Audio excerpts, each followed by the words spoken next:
Hello and welcome. What's going on? It's the eve of a new Premier League season. Football season is upon us. All football fans are super excited, I imagine, as I am very much excited. And I thought we'd do a little preview of the new Premier League season. But before we get into that, please remember to like, subscribe, share, comment on all our pages on YouTube at We Talk Football 24 and on Instagram as well, and on Facebook at We Talk Football. Now let's get into it. But before we get into the video, just want to talk about some of the things that I'll be focusing on today. I'll look at the relegation battle. I'll look at the top six. Top six, I think, is a bit more interesting than just the top four because there's so many teams challenging for those top six positions for European places, not just the Champions League, but the Europa League and Conference League as well. So I thought maybe it would be a little more fun looking at the top six. We'll also be looking at the champions, of course. Who do we think the champions are going to be? There are a few contenders, but we'll see who we think will win. We'll also be looking at some individual players as well. Who's going to be the top scorer of the league? Who's going to be the top assister? Who will have the Golden Glove Award? What else? Who will be the PFA? Who maybe pinpointing one singular player to be the PFA Player of the Year is a little bit difficult, but we'll try and look at a few contenders, some of the outstanding players in the Premier League. So yeah, that's the video for today. Now let's get into it. But first, let's get started with the relegation battle. So the relegation battle, I've looked at a few teams in the relegation race already. I've written down Ipswich Town, Southampton, Nottingham Forest, Everton, Leicester, and Brentford. For me, those are the teams that are more likely to get relegated. And I'll tell you why. Everton, they've been flirting with relegation for a few seasons now. I remember, going back to when Frank Lampard was the manager at Everton, they only survived on the last day and then he left. I think the ownership is a little bit of a shambles. They are looking to move on. The current owners of Everton are looking to move on and sell the club. They have not been a really well-run club in England, and for such a huge institution of football in England, it's quite astonishing how they've been, going about their business. But I think they are in the race to be relegated this year.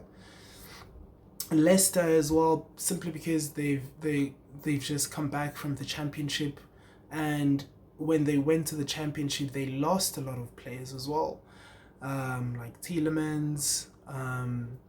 Kasper Schmeichel is not there anymore, so I think they'll be looking to,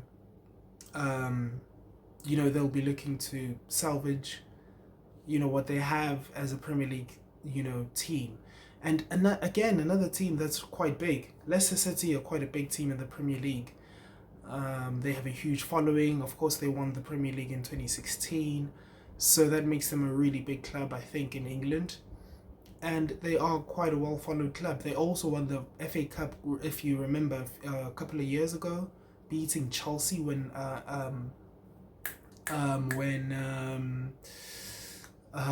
what's his name? Rodgers. Rodgers was the manager, and Tielemans scored a really beautiful goal in the final at Wembley. So they are a big team.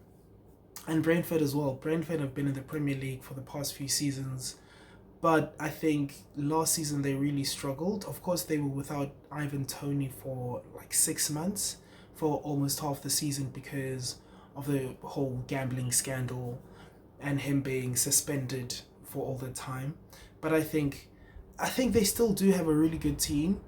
The one thing about Brentford is they don't have a lot of players that are sought after in the market, so they don't really lose their important players. And also it doesn't look like, it doesn't look like Ivan Toney's going to leave this season. But I do believe they did struggle quite a lot last season.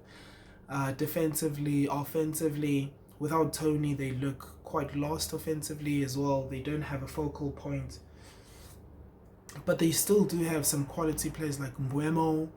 I spoke about Ivan Toney, still there, and the manager is still there as well. Thomas Frank is a really good manager, quite solid, but I don't think those teams will get relegated. Everton, because they have Sean Dyche as their manager, who's really great. He's a strong manager. He's been in these relegation scraps quite a lot with Burnley in the past. Now he's at Everton. He actually did a really good job last season. I think he steadied the ship. And then looking at Leicester, they have some good experience as well. Of course, they finished second. And from the teams that got promoted, I'll tell you why I think they'll do really, really well. And that's just because of their defensive record. I think they defensively, they looked really good. They finished second, as I said. No, sorry, not second. They finished first. They conceded, how many goals? 41 goals. And also, I think because they finished top of the championship last season, the last few weeks they kind of took their foot off the pedal, and I think they wanted to save some of their players from injury, and they pulled a lot of their starters in the last few weeks of the season. I get it, they didn't have to play all their star players, so they lost a lot of games, they conceded goals because of that, but really they had a really good solid season. And Brentford, I've already spoken about Brentford. I think they will be fine. But then, now, here is why I think Leicester will survive as opposed to the two other teams that are going to be promoted. Ipswich Town and Southampton both concede a truckload of goals.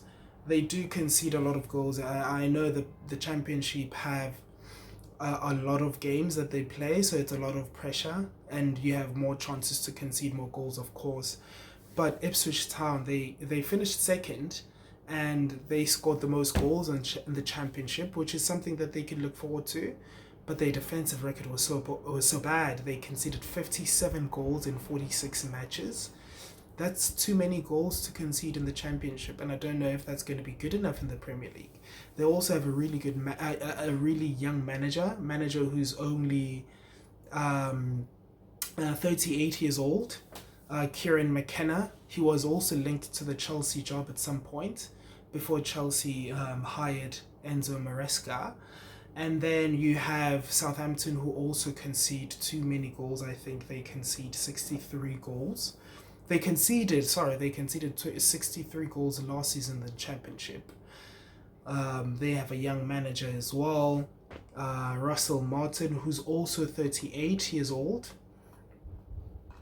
So I'm not sure. I'm just not sure about those two teams staying up. They do not look very, very strong, and I think in the Premier League, especially as a newly promoted side, I think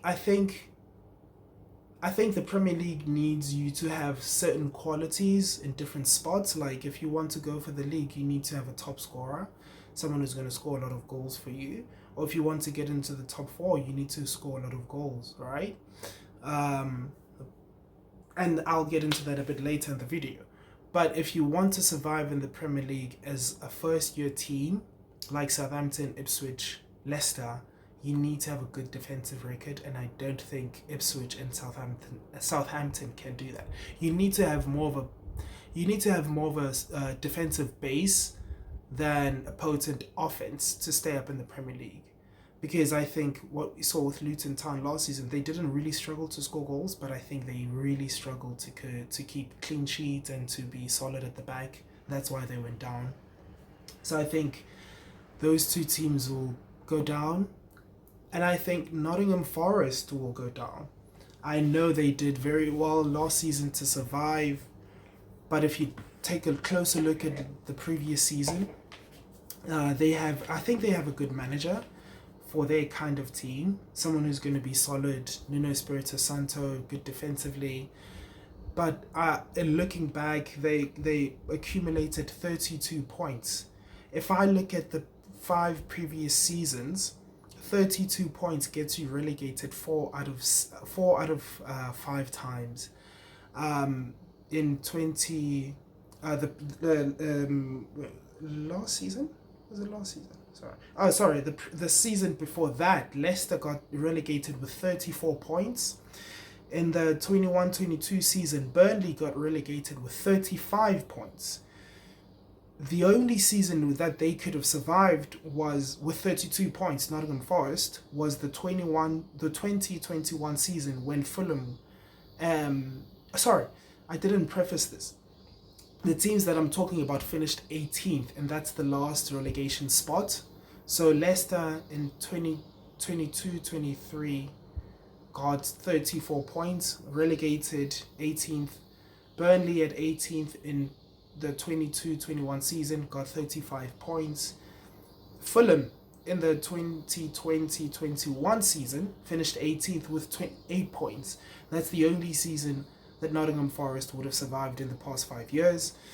In the 19-20 season, Bournemouth got 34 points, and in the 18-19 season, Cardiff got relegated at 18th with 34 points. Now, if you look at that, you'll kind of think, then why did Nottingham Forest survive last season? And I think it's just down to the poor teams that were in the Premier League last season.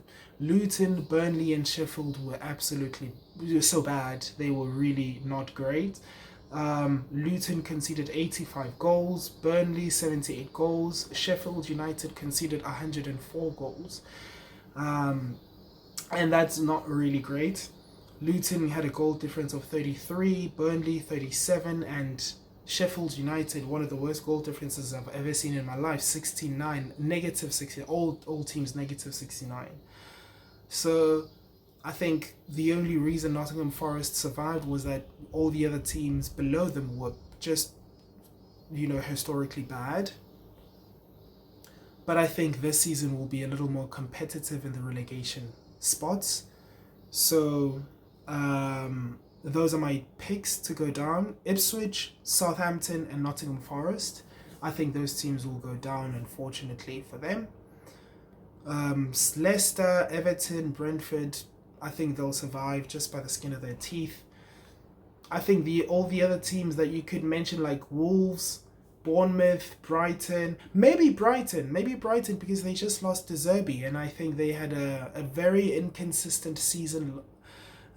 Players coming in and out, like Karo Mitoma, he was injured and back in, and De Zerbi had a very inconsistent season. There were games when Bournemouth would look fantastic and look poor. Crystal Palace have got a really good manager there. They've lost Olise, of course, but they still have Eze, and I think they'll be good enough to stay up. They always find a way. West Ham will stay up, I think. Bournemouth have a good manager. I think Wolves have a good manager as well. Everton, I think all the other teams will survive based on their managers' record and merit. But all the other teams, I think Southampton, Ipswich, Nottingham Forest are going down.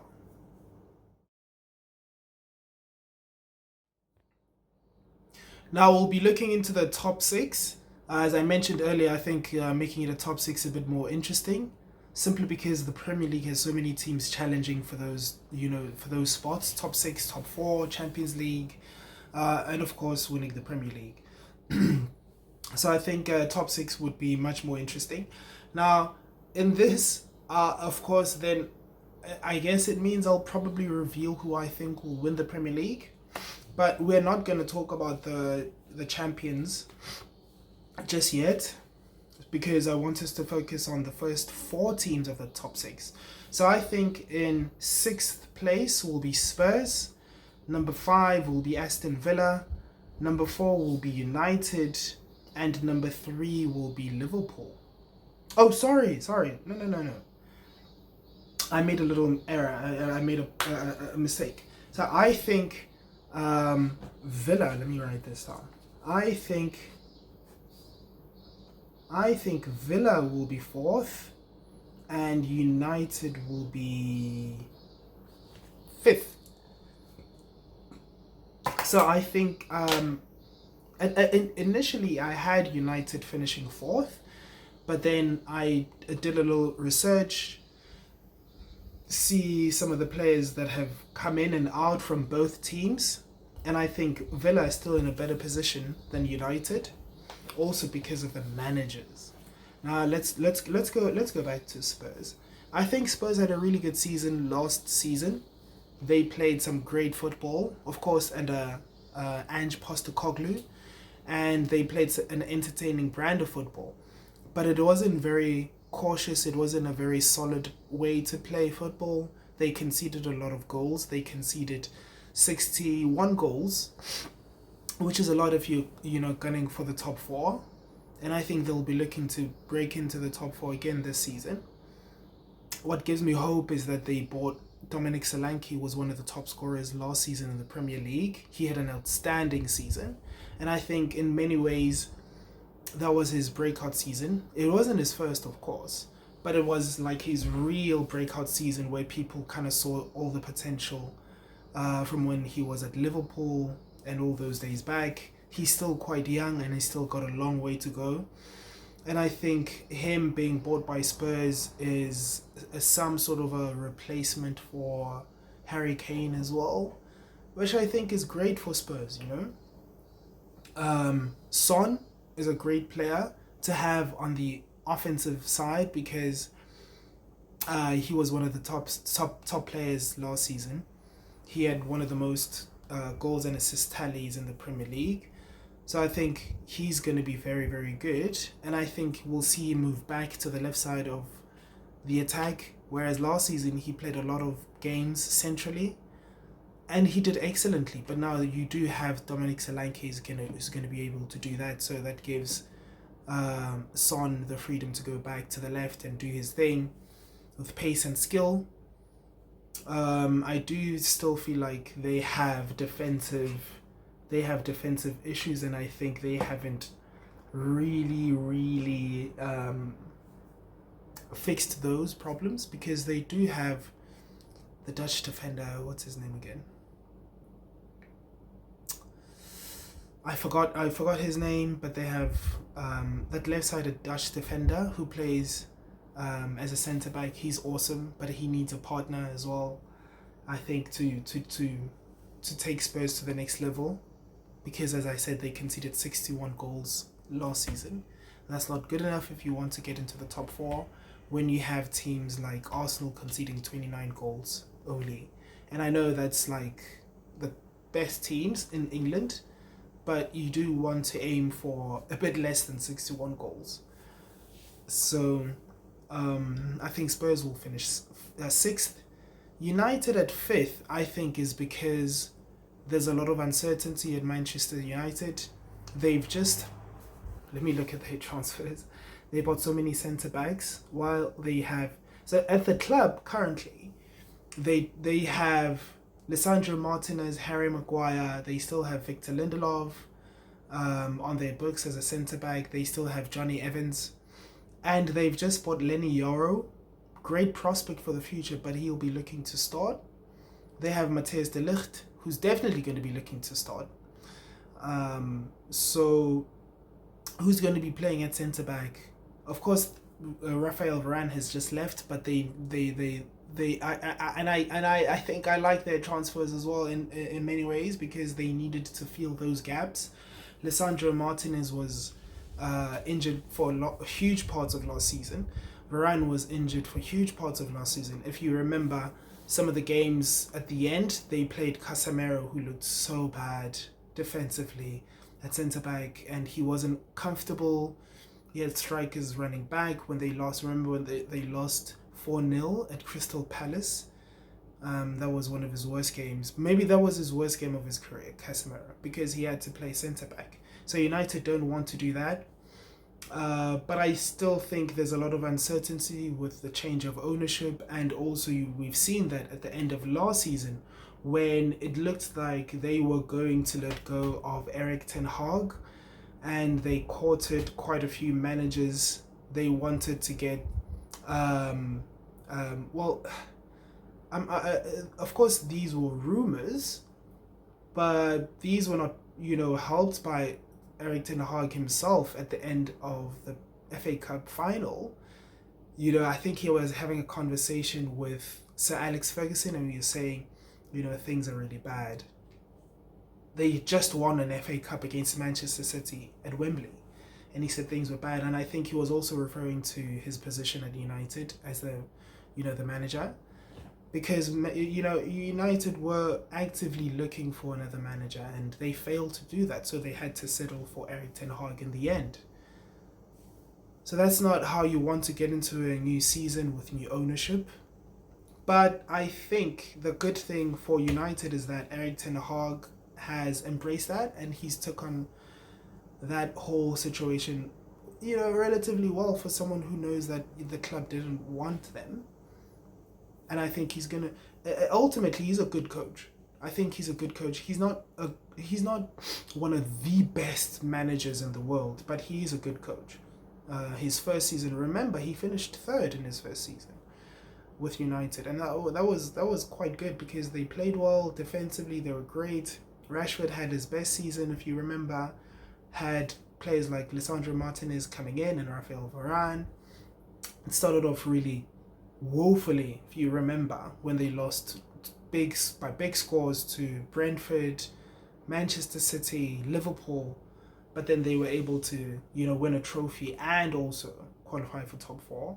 Last season was a bit, not great because of all the injuries. But I think United are going to be much better this season. They've also signed some, nice players like Joshua Zirkzee, who's going to be a good forward for them. They won't have to heavily rely on Højlund. So that's going to be okay for them. And they've got a new right back. They've lost Eric Wan-Bissaka, but they've replaced him with Nusia Mazraoui, who's going to be great moving forward. I think better than what they had with Eric Wan-Bissaka. But that's going to be competition with Diego Dallo then at right back. So I don't know. What do you think? What do you think? Do you think United are going to be more of a positive? Are they going to have a better season than last? I don't know. I'm not hoping for that, of course. But, United fans, what do you think? And then I think Aston Villa, they've had a good transfer window. They have one of the best managers, I think, in Europe. Unai Emery is a really, really good coach, and I think he fits well with Villa. They lost Douglas Luiz and Moussa Diaby, and I think those were the more notable losses because they were key to Aston Villa. But they did replace, especially Douglas Luiz, with Amadou Onana from Everton. They paid a good, 59 million euros for that, which is a lot of money. But I think he's going to be doing really, really well. Remember, they did not lose all their key players. They still have Ollie Watkins. So I think they are going to do really, really well. Defensively, they look awesome. And let me not say they look awesome. They conceded the same amount of goals as Spurs, 61, but I think they have better defensive players, like the goalkeeper, the two centre-backs. So I think Aston Villa will just about make it to top four over United. And Liverpool have been looking really great. It looks like Arne Slot, that's a new arrival.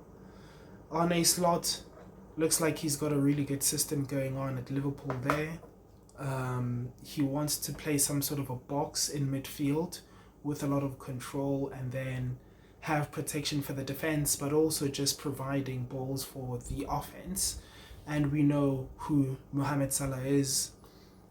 Cody Gakpo might, because of the Euros that he had, a really, really good Euros for Cody Gakpo.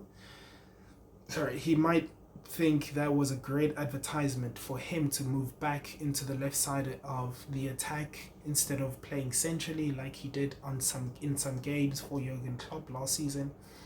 I don't think he particularly enjoys playing as the lone striker up front.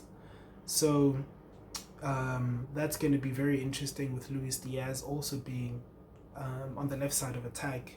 I think it's a great problem to have because you have Luis Diaz, who's much more skillful. Of course, I think he's a better player than Cody Gakpo, but Cody Gakpo is a better final product. He scores more goals than Luis Diaz. He's a better finisher than Luis Diaz. So let's see how that goes for Liverpool. Darwin Núñez will look to have, I think his first season at Liverpool wasn't good, of course, but last season was better, and it petered off as well. Went to the Copa America and had that incident where he was fighting a fan. Understandably so, the fan was attacking his family. Anyone would have done that, So he'll be looking to have an even better season than last season. Maybe his trajectory is, moving up because the first season was not so good. Last season better. Maybe this season we'll see him score more goals, be more productive, be more consistent.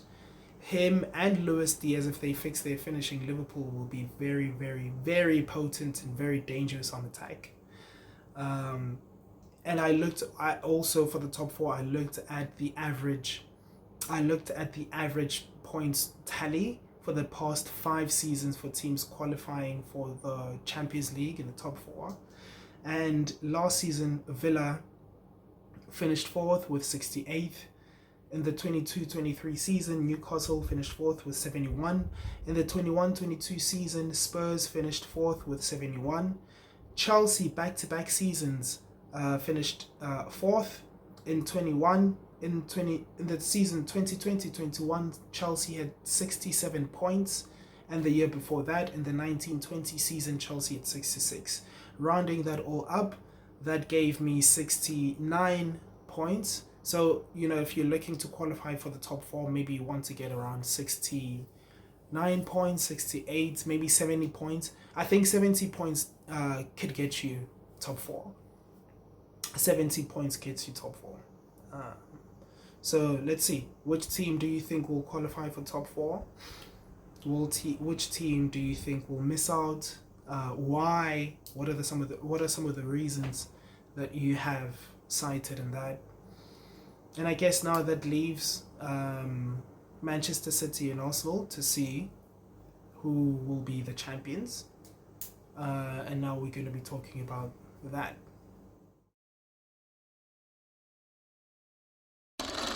Let's look at the champions. So who do I think are going to be the champions of the Premier League next season? I think, of course, the top 2 will be Arsenal, Manchester City. But I think Manchester City will win the Premier League for the 5th time in a row. They are the best team in England. I think even with what Real Madrid have done in the off-season, I still think they have an argument to being the best team in Europe as well, Manchester City. If you look pound for pound, squad for squad, maybe you definitely take Real Madrid offensively. I think defensively, Manchester City still have better defenders. I still think maybe starting midfield to starting midfield, maybe Manchester City have the better team if you're comparing midfields. But if you're talking about offensively, Madrid absolutely have better players offensively. I think Man City have the better coach. I think Pep is better than Carlo Ancelotti, and for me, it's I don't think it's very debatable. Pep is the best manager in the world. So I think for that reason, Manchester City, their dominance is still going to continue. And also, I think they still have a great enough squad to go and win the Champions League as well. So looking at Manchester City, it's hard to look past them as the champions. Even though Arsenal have pushed really, really, really hard the past 2 seasons, we've huffed and puffed, and the straw house of Manchester City still stands. So it's very difficult to see beyond them. Now I've done something a little different here. So I've looked at the past 6 times that Manchester City have won the Premier League. Almost every season since 2019, since the 2017-2018 season, Manchester City have almost won all the Premier Leagues, except one season, of course, when Liverpool won it in the 2019-2020 season. Now I've looked at the points average, the points total for each season. The first season when they won the Premier League with Pep, they won with 100 points. Goodness me, 100 points. And then the following season, in the 2018-19 season, 98 points. The 2020-21 season was their lowest points tally under Pep as champions, which was 86. They got 93 points in the 21-22 season as champions. They got 89 points in the 22-23 season when they won the treble. And last season they got 91 points. So average would be 93 points. And if you want to win the Premier League, you probably want to get more than that. Now, that's the average. 93 points is the average of the points that Manchester City accumulated when they were champions under Pep Guardiola. But I think if you want to be champions, if you are Arsenal and you want to be champions, you cannot get 93 points. I think you want to get more than that. Manchester City got more than 93 points. Let's see how many times in their dynastic run right now. 1, 2, 3. They got more than 93 points 3 times. So that's a lot of points. If you want to be champions as Arsenal, maybe you want to be gunning for 95, 96 points. We've seen in previous seasons that not being enough when City got 98 points and Liverpool got 97 points. So we've seen that not be enough in previous years. We saw Liverpool got 92 points and Manchester City getting 93 points in the 21-22 season. So I think Arsenal will look to get more points than that. Now, that's going to be a little tricky because last season Arsenal had... So let's talk about Arsenal. Arsenal had the best defense in the Premier League last season and they considered only 29 goals. That's one of the best defenses I've ever seen in recent memory, let me say that. Manchester City have had really great defenses in the Premier League as well. They've had seasons where they've conceded 23 goals, 26 goals, 27 goals. They've had better defenses than Arsenal. But Arsenal's defense was really great as well last season, considering they have a really great young nucleus to which they have added a key piece. If you had to look for weaknesses in the Arsenal defense, would be one of them would be left back. The other would be maybe the goalkeeper. I think the goalkeeper is not as good as all the other positions for Arsenal defensively. David Ray is not as good as Gabriel, not as good as Saliba, is not as good as Ben White. But left back is the other spot. Now we've gotten Ricardo Calafiori. He looks excellent. He's 6'2". He's got pace. He's got power. He likes to run with the ball. He's good on the ball. He's great defensively. So I'm happy with that signing. He's going to make us more solid. But looking at other positions, we're looking to sign Mikel Merino, who I think, and I wrote this on Facebook the other day, I think Arsenal sold Granit Xhaka and they wanted to replace him with Kai Havertz, and quickly found out that Kai Havertz is not made to play in midfield. He's not as powerful as, a midfielder as how you'd want a midfielder to be. I don't think he has the passing ability as well. He doesn't have the technical skills to play in midfield, Kai Havertz. So that didn't work out, but not so badly because we moved Kai Havertz. Well, Mikel Arteta saw the foresight to move Kai Havertz up front as the number 9, which worked well for Arsenal. And so now Arsenal are looking to truly replace Granit Xhaka with Mikel Merino. I think he's going to be an excellent signing if we get it through the line. He's 28 years old, but he's got a big engine. He's quite robust, very similar to Granit Xhaka. Great on the ball. He's Spanish, so you definitely know the chances of him being really good on the ball as a midfielder are quite high. I've watched some of his highlights. He had a great season last season. He played all the games for Spain in the Euro Championships, and he scored some key goals. He scored the winning goal against Germany in the quarterfinal, and that was fantastic for him because his stock went up a bit more. Now we hear Real Sociedad looking to get £30 million for him. He's got 1 year left on his contract, so I think Arsenal are arguing, why pay that much for a player you want to sell anyway? Either you want to keep him, which Mikel Merino does not want to stay at Real Sociedad. He wants to go to Arsenal, or sell him, which it looks like the only option for Sociedad right now. So if you want to sell him, Arsenal are negotiating from a little position of strength, not too much. But yeah, I'd love to see Mikel Merino at Arsenal. I think he'd be great. He'd make our midfield more whole, because now you'd have a midfield, like the 4 starting midfielders that I think would be up front, at the front of the line, would be Partey, Rice, Odegaard, of course, and I think Mikel Merino would be ahead of Jorginho and Fabio Vieira. Now, if you had 6 midfielders like that, why would you want to play Kai Havertz in midfield? There's absolutely no reason. There'd be no reason to play Kai Havertz in midfield in any other game again. So I think Arsenal look good in that position, but I think one of the first things that Arsenal should have done was get a striker in.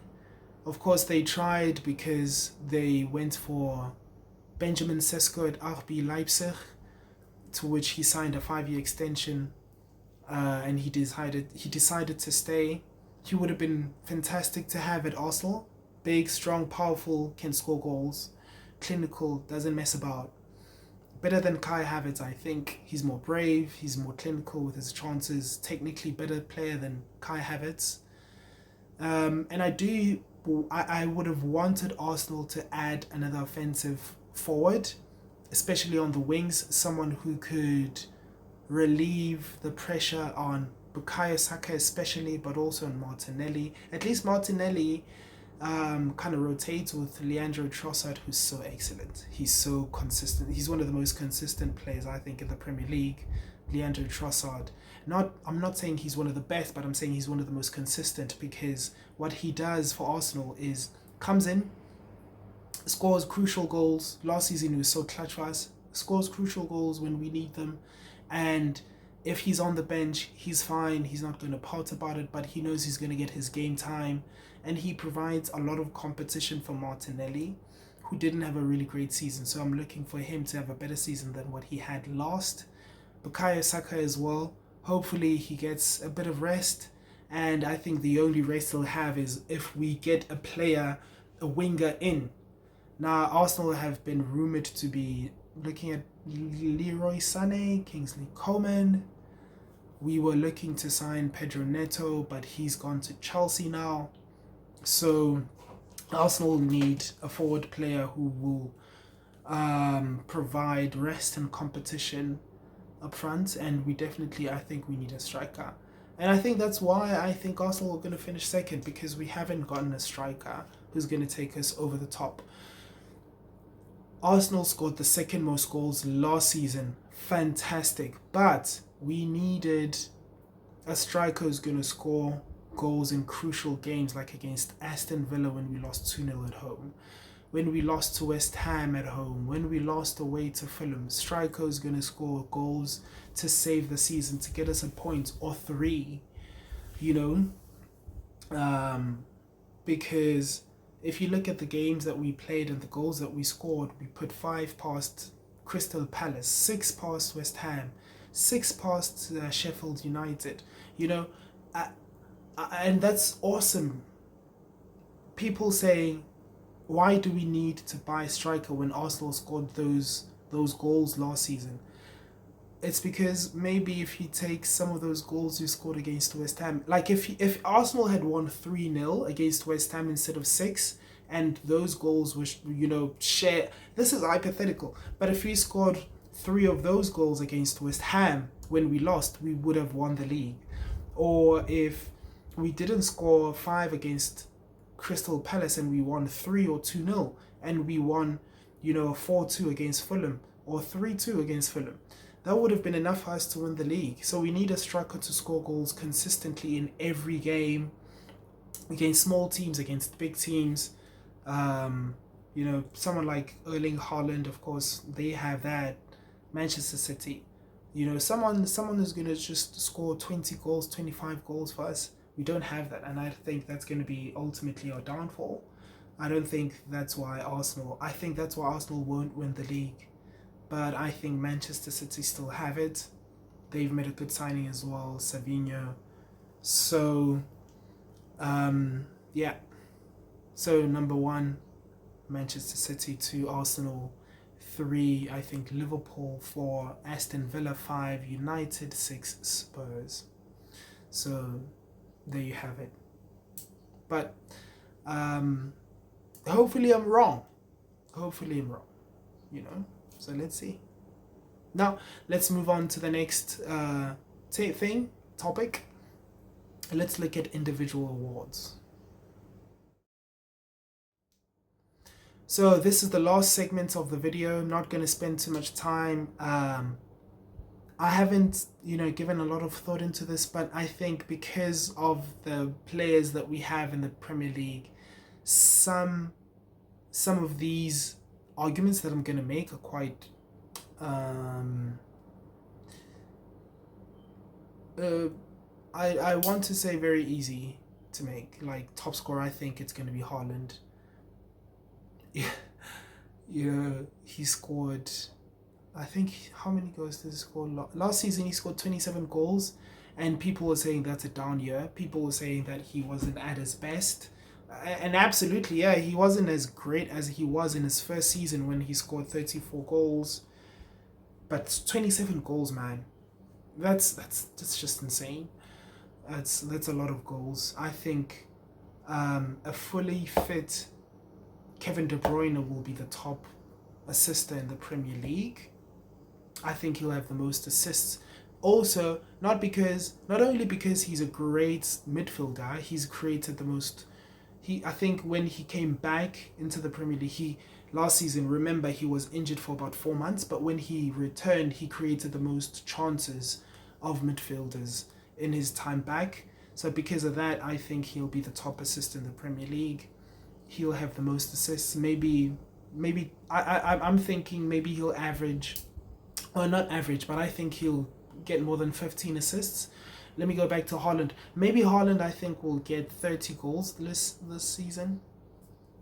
He looked good in pre-season as well, so maybe 30, I think that will be for Haaland.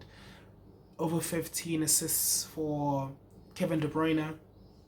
The Golden Glove, I think, will go to David Raya. Not because David Raya is the best goalkeeper in the Premier League, but I think Arsenal have the best defence in the Premier League, conceding 29 goals last season.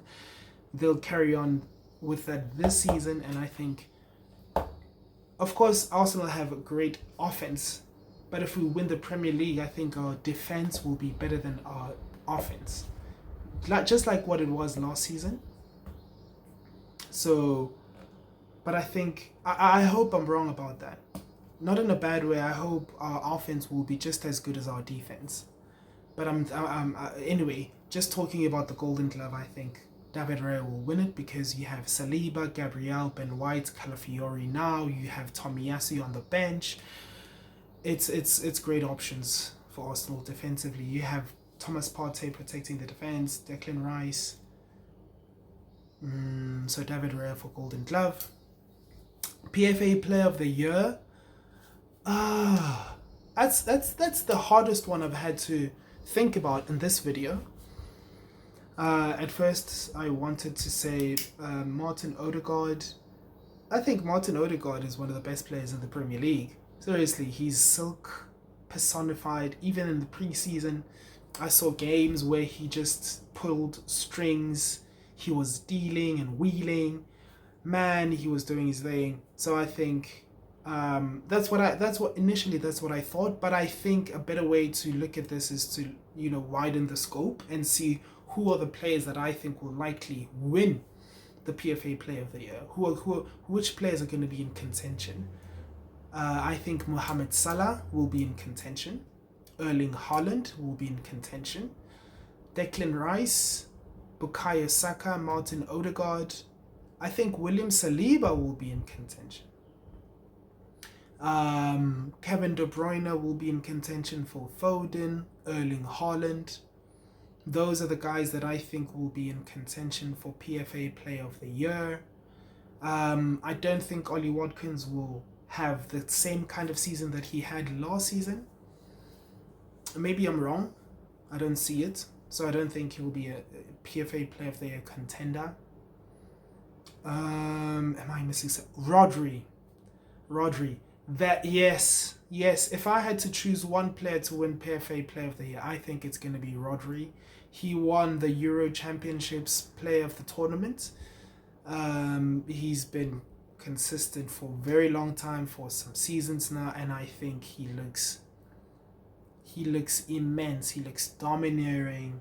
He looks composed. He always wants to win. He's a winning machine. He just wants to win every game, win every trophy. So, I think his momentum from the previous season with Manchester, actually his momentum from the Champions League, from the treble winning season when he was the UEFA Champions League Player of the Tournament, coming into last season, winning the Premier League again with Man City, going to Spain, going to the Euros and winning the championship with Spain, and now coming back into the new Premier League season. That momentum will push him forward, and I think he's also being mentioned as the Ballon d'Or winner for this year, which is not a bad shot. It's a great shot, and I think that he, for me right now, he's my favorite to win the PFA Player of the Year, Rodri. So tell me what you think of everything: the relegation battle, top 6, the champions, the individual awards, the individual players that you think are going to stand out. Are there any surprises? Are there any dark horses? Which team do you think we didn't talk about in the relegation battle? Top 4, maybe Chelsea, Newcastle United. Do you see them making a run for top 4, top 6? Maybe what about teams in the relegation battle? Do you think Arsenal could win the Premier League? Tell me what you think. Please make sure to like all the content that we share. Make sure that you comment your thoughts on our YouTube page, Facebook page, Instagram as well. Tell me what you think. Yes, like, subscribe, share, and tell me how excited are you for the new season. Are you excited as I am? And there's going to be more content coming through, of course, from We Talk Football. But until next time, enjoy the first weekend's games. See you next time.